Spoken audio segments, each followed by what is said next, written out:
Greetings, YouTube. The Doctor is in. Dr. Urius Papers here, coming at you with another commentary on Dungeons and Dragons. And today we are going to be talking about the spell Moonbeam. I have the Legacy version up here. We're going to be comparing and contrasting this to the 2024 version of Moonbeam. Moonbeam got a bunch of big changes.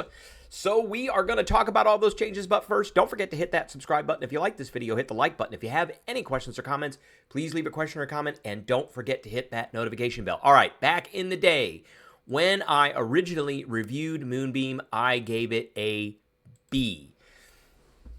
It is a second level spell usable by Druids, Oath of Ancients Paladins, Oath of Watchers Paladins, Twilight Domain, Moon Domain, and Night Domain Clerics. So there are quite a few clerics who could use this.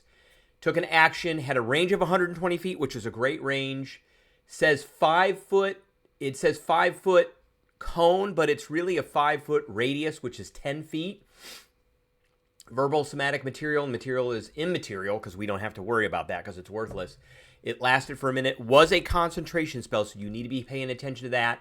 It was a con save, not my favorite save in the world. So you had a silvery beam of pale light shining down in a 5 foot radius, which is essentially 4 5 foot squares. And it's 40 feet high, so you could bring this down on flying creatures on a point within range, which was 120 feet. And then dim light fills the cylinder as well. So if you don't know what dim light is, dim light gives you disadvantage on perception checks, but you can see in it if you have normal vision. If you have dark vision, you can see in it normally. When a creature enters the spell's area for the first time or starts its turn there, it is engulfed in ghostly flames that cause searing pain, and it must make a Constitution saving throw. Takes 2d10 on a failed save or half as much on a successful save. So one of the things I like about these kinds of spells is you can push people back into them. So this one is when it entered, not when the spell was initially cast. So when you cast the spell, with the Legacy version, it didn't do anything. It didn't do anything until they started their turn there.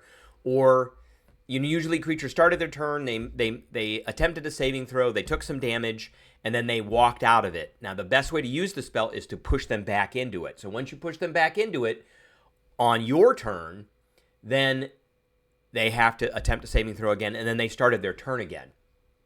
A shape changer makes this saving throw at disadvantage.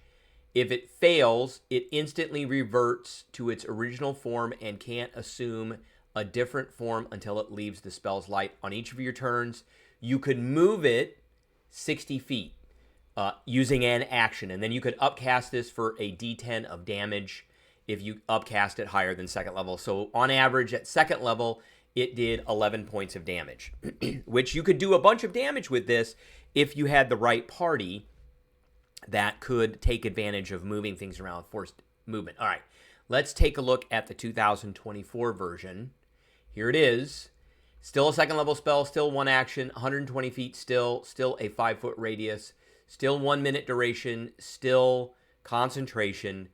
Now it is usable by Druids, Twilight Domain Clerics, Oath of Watcher Paladins, Oath of Ancient Paladins, but they took away Moon and Night Domain Clerics, which is unfortunate. So there are two kind of classes that can't use this anymore. They're really subclasses. So that is unfortunate. But everything else is essentially the same. Now, that's one of the big changes that happen. Now, silvery beam of pale light shines down in a 5 foot radius, 40 foot cylinder. Until the spell ends, it fills the cylinder. And you can take a magic action on later turns to move it up to 60 feet. So, when the cylinder, this is a big change here. When the cylinder appears, each creature in it makes a con save. So that's different than this one, which says when a creature enters the spell for the first time or starts its turn, now immediately it has to make a saving throw. On a failed save, a creature takes 2d10 radiant damage, and if the creature is shape-shifted, now this is different than a shape changer. A shape changer was a specific kind of creature. Now if a creature is shape-shifted, such as the result of a polymorph spell, It reverts to its true form and cannot shapeshift until it leaves the cylinder. So, what that means is, if you have a person in your party who has been the subject of a polymorph spell, they can choose to fail their save. You could cast a spell on them. They can choose to fail their save and get reverted back to their original form immediately. So this is kind of an out. They're going to take a little bit of damage, but this is kind of an out for that. And it's radiant damage, by the way. So it reverts to its true form. On a successful save, the creature takes half damage only. That means it doesn't revert to its form, original form. A creature also makes this save, and this is a change too, when the spell's area moves into its space.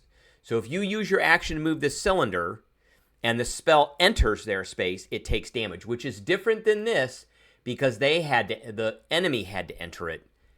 Whereas this one is, now I can move the spell. When the spell plops down, they have to attempt to save. When I move the spell over them, they have to attempt to save. And when it enters the spell's area. So if it moves into the spell's area, like if I push it in there, then, or I pull it into it, then it has to make a save and ends its turn there. So there are 4 different things. When the spell hits, when the spell moves into it, when it moves into the spell, and when it ends its turn. Whereas the original spell only had when it entered for the first time on its turn, or it began its turn. Only had 2 opportunities for this. Now there's 4 opportunities for this thing to go off. So, and a creature only makes the save once per turn. So if it gets pushed in multiple times per turn, it only has to do it basically the first time it enters. And then you can upcast this, adding a D10. So, all in all, I think the trade-offs are better. I'm going to give this spell a B+. I kind of want to give it an A-, but I'm going to give it a B+, just because they did take some things away. The end of the turn thing is kind of a change, but I understand why they did that. I don't understand why they took away some of these other subclasses, because they reworked those subclasses and they took the spell away. Not sure why that is. Now let's talk about some feats and character classes that are good with this. That, if you have a party and you have a person in your party who can cast this spell, a PC who can cast this spell, then you need to be aware of things that you should be doing to empower that spell so that it makes it as efficient as possible, and enemies will take as much damage in combat. So, Sentinel feat. Let's talk about this one. This is the new Sentinel feat. We've already talked about this, but the big one is, when you hit a creature with an opportunity attack, the creature's speed becomes 0 for the rest of the current turn. And Guardian, immediately after a creature within 5 feet of you takes the disengage action or hits a target other than you with an attack, you can make an opportunity attack against that creature. So what that means is, if the creature's trying to get out of it and it moves too far, you can take an attack of opportunity, even if it tries to disengage, and you can force it to stay in the Moonbeam, and if it ends its turn in the Moonbeam, it's going to take damage. So, so there is that. Now, it can move adjacent to you and get out of the Moonbeam and not trigger an opportunity attack because it's still within your range. So that is a thing as well, because it's just, if it takes its disengage action or hits a target other than you with an attack, you can make an opportunity attack. When you hit a creature with an opportunity attack, there are instances where this would work, but there are few and far between. But it is there. Now, Polearm Master, you've got your reactive strike. While you're holding a quarterstaff, spear, or weapon that has the heavy or reach properties, you can take a reaction to make one melee attack against a creature that enters the reach you have with that weapon. Now, if they're moving within the reach, I know some DMs interpret this one way. They move from one square to another square and it's still within reach. Some say you didn't enter the reach, but some DMs will say you did enter the reach because you just entered a different part of it. That's up to the interpretation of the DM. You have to talk with them about that. But With this, if you get that reaction attack, that opportunity attack, that goes well with Sentinel, and it stops him from moving. Another good feat, and this is not connected to the other 2 feats, Shield Master. So you can use as part of your attack action, you can hit with a melee weapon. You can immediately bash the target with your shield, forcing the target to make a strength saving throw. On a fail, you either push it or cause it to go prone. This is a great feat for a sword and board, and you can push it 5 feet. If it stepped out of the Moonbeam, you can push it right back in. Tavern Brawler. So these feats are not free feats. They are feats that you can only take at 4th level. However, Tavern Brawler is a free origin feat, and it has this thing called Push. When you hit a creature with an unarmed attack as part of an attack action on your turn, you can deal damage to the target and push it 5 feet. You can only do this once per turn, but who cares? If you got a monk, you need to be taking Tavern Brawler, so you get this one thing. Also, you get the reroll on damage rolls, but this one thing is well worth it. I have a monk who is way in the open hand, and that monk, he's a Goliath, hill giant monk. He has 8 million ways to Sunday to push you and to knock you prone and to grapple you. So that is a big deal. And if I grapple you, again, your speed is 0 and you are stuck in the Moonbeam.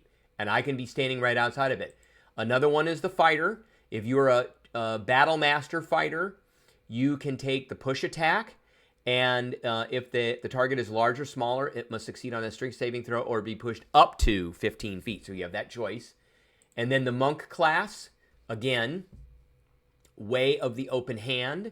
You can push 15 feet away. In addition, we are going to go back to the feats, and we're going to go to Grappler, which is down here. If you are a monk, you should be taking Grappler because punch and grab. When you hit a creature with an unarmed strike as part of an attack action on your turn, you can use both the damage and grapple options. Grappling causes them to stop moving, which means they are going to... You can put them back because of the fast wrestler. I mean, you could do this anyway in the grapple, but you can put them back into the Moonbeam, and they cannot move after that. And you can hold them in the Moonbeam. So, excellent, excellent things. I think this is a great spell. There are some better spells at 2nd level that, have this kind of area of effect stuff, but I think this is great. If this is upcast, forget it. And then don't forget that shape-shifted polymorph thing, because being polymorphed as a player character into a frog sucks. And this is a surefire way of getting out of it. It'll do enough damage, but let's say you get polymorphed into a whale who has a ton of hit points. So, and you can't make your saving throw, and it's on land. You're essentially stuck. And so this is a good way of getting rid of that. All right, that is what I have for everybody today. I appreciate everybody tuning in, and I will catch everybody